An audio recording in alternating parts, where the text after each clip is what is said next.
Good morning, কেমন আছো সবাই? আশা করি সবাই খুব ভালো আছো, আমিও খুব ভালো আছি। ওয়েলকাম তোমাদেরকে আমাদের চ্যানেলে আড্ডা উইথ ব্যানার্জিস অ্যান্ড সেনগুপ্তাস।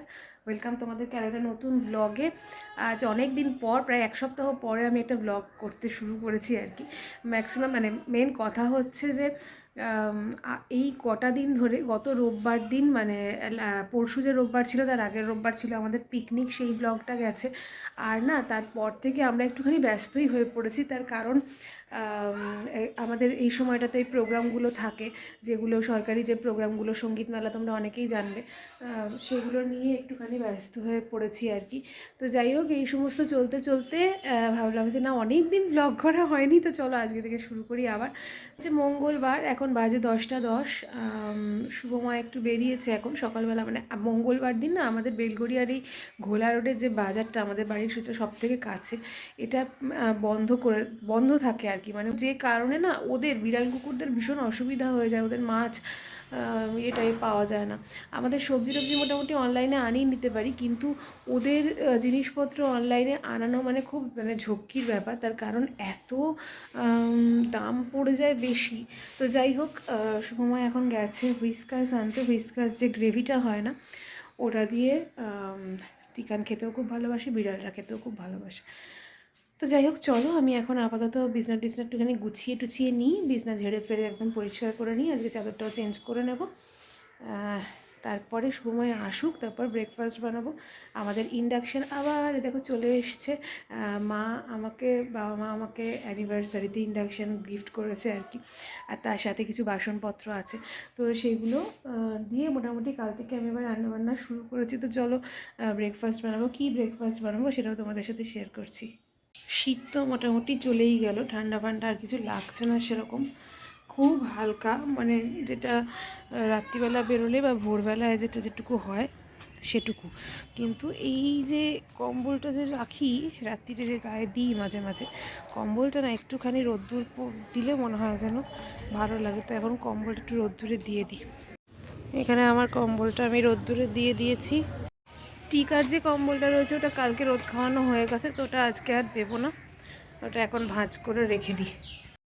আচ্ছা, আমার বিছানা পরিষ্কার করা কমপ্লিট। এই যে দেখে নাও, আমার ফোনের কভারটা এত হেজি হয়ে গেছে।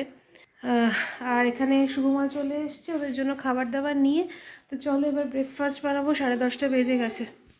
তো চলো আজকে তোমাদের সাথে একটা নতুন রেসিপি, এখানটার অবস্থা দেখেছো, এখানটা পরিষ্কার করবো, দেখাতেই বাজে লাগছে। যাই হোক, আর এই জায়গাটাও ক্লিন করতে হবে, কারণ যেহেতু আমার ইন্ডাকশানটা চলে এসছে, রান্নাবান্না আবার শুরু করে দিয়েছি।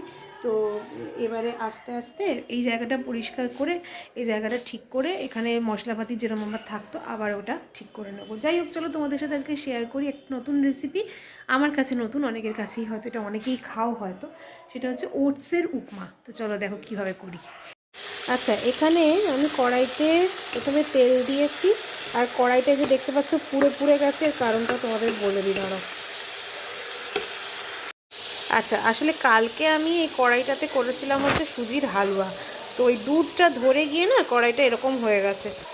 আর এটা যতক্ষণ না পুরোপুরি ভিজিয়ে রাখা যাবে ততক্ষণ তো উঠবে না। তো যাই হোক, ভাবলাম যে এখন এটা করে নিই। তো চলো, এখানে আমি প্রথমে তেল দিয়েছি কড়াইতে, দিয়ে 3 রকম সবজি দিয়েছি, কারণ যা ছিল ঘরে সেটা হচ্ছে একটু গাজর দিয়েছি, শিম দিয়েছি 2-3টে, আর টমেটো দিয়েছি। এটার মধ্যে পেঁয়াজ দিয়ে টেস্টটা একটু ভালো হয়, কিন্তু যেহেতু আজকে ছোটদি ভাই বড়দি ভাই দুজনেই পেঁয়াজ খাবে না, তো সেই জন্য আমি আর দিলাম না, কারণ এবার দুবার করে করতে হবে, একবারই করে নেবো।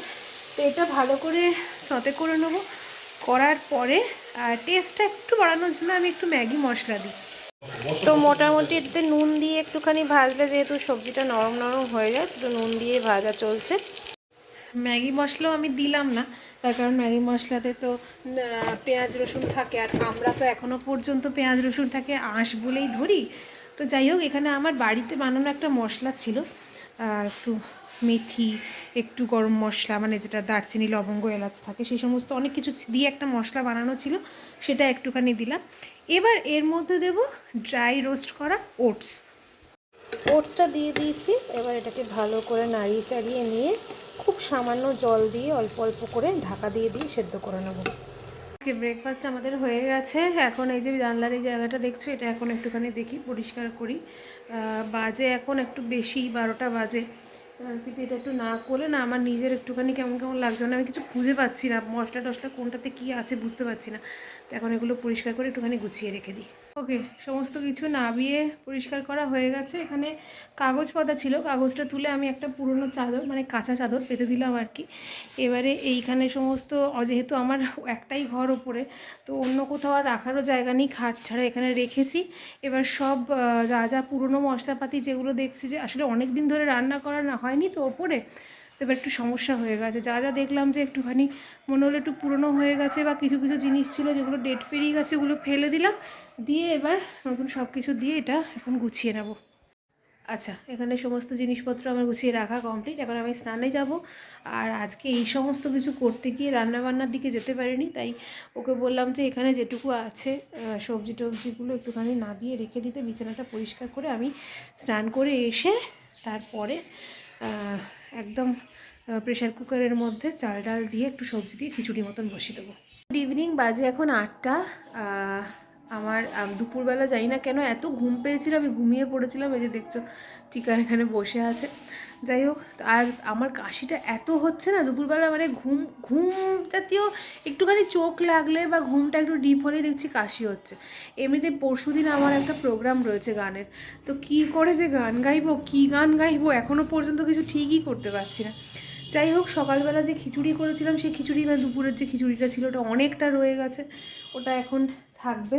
আমি বললাম এখন তো শীতকাল, অসুবিধা নেই, কালকে সকালবেলা বুধবার আছে, মোটামুটি সবাই পেঁয়াজ রসুন খায়, তো একটু সকালের দিকে একটুখানি পেঁয়াজ কুচি একটু রসুন কুচি দিয়ে একটুখানি নেড়ে চেড়ে ওটা একটুখানি টেস্টটা এনহান্স করে নেওয়া যাবে। আর সন্ধ্যেবেলা আজকে শুভময়ও ক্লাসে যায়নি, ক্লাস শুভময় আজকে ক্লাসে যায়নি, তার কারণ ওরও একটুখানি পেটটার গন্ডগোল করছে, পটি ক্লিয়ার হচ্ছে না। তো মানে ও সাধারণত ক্লাস কামাই করে না বলতে গেলে, মানে ক্লাস কামাই করেছে মানে যথেষ্ট ভালোই মনে হচ্ছে গন্ডগোলটা হয়েছে। যাই হোক, এই চপ এনেছিল, একটুখানি চপ টপ খাওয়া হলো। তার মধ্যে এখন আবার গেল একটু সবজি বাজার করতে। ওকে বললাম একটু শাক পেলে শাক নিয়ে এসো। আর শাকটা না সকালবেলা যখন আনে তখন কেটে শাক করতে প্রচুর টাইম লেগে যায়, তো আমার একটু সুবিধা হয় ও যদি রাতে নিয়ে আসে আমি রাতে পরিষ্কার করে বেছে মানে কেটে কুচিয়ে রেখে দিতে পারি, একটু সুবিধা হয়। তো এই হচ্ছে ব্যাপার। এখন ও আনতে গেছে, ও কী কী আনবে আমাকে বললে আমি বেরোচ্ছি, তুমি আমাকে হোয়াটসঅ্যাপ করে দেবো, হোয়াটসঅ্যাপে এখন ওগুলো লিখে ওকে পাঠিয়ে দেবো। আর এই যে তোমাদেরকে বললাম না, এই জায়গাটা মোটামুটি দেখো এইটুকু সময়ের মধ্যে ওই যে ওইগুলো যেগুলো রাখা হয় যে তেলের বোতল টোতল এগুলো সমস্ত কিছু সময় রেখেছে, এর মধ্যে গন্ডগোল করে দিচ্ছে। যাই হোক, এটা মাজতে হবে, তেলের বোতলটা একটু চ্যাট করছে দেখলাম। তো সেটাই বলছিলাম যে এইটুকু কাজ, মানে আমি না বরাবরই খুব ল্যাথার্জিক, তো যেহেতু আমার ওবেসিটিটা অনেক বছর ধরে, মানে প্রায় জন্মানোর 3-4 বছর পর থেকেই যেহেতু শুরু হয়েছে, মাঝখানে মানে একদম শুরুর দিকে একটুখানি রোগা ছিলাম, তারপরে মানে রিয়াকশান হতে শুরু করে। আমি তোমাদেরকে মানে বলেছিলাম যে একদিন তোমাদের সাথে শেয়ার করব যে কী কারণে আমার ওবেসিটি হঠাৎ, সেটা পরে একদিন শেয়ার করব না হয়। কিন্তু যেটা প্রবলেম, আমি না বরাবর খুব ল্যাথার্জিক, আমার এত বেশি আমি ল্যাথার্জিক আর কি, আমি একটু নড়ে চড়ে কাজ করতে ভীষণ আমার সমস্যা হয়। যাই হোক, আমি একটু ল্যাদ খেতে ভালোবাসি। তো আজকে এইটুকু করেই আমার এত টায়ার্ড লেগেছে, আমি দুপুরে ঘুমিয়ে পড়েছি। নর্মালি আমি দুপুরে ঘুমাই না।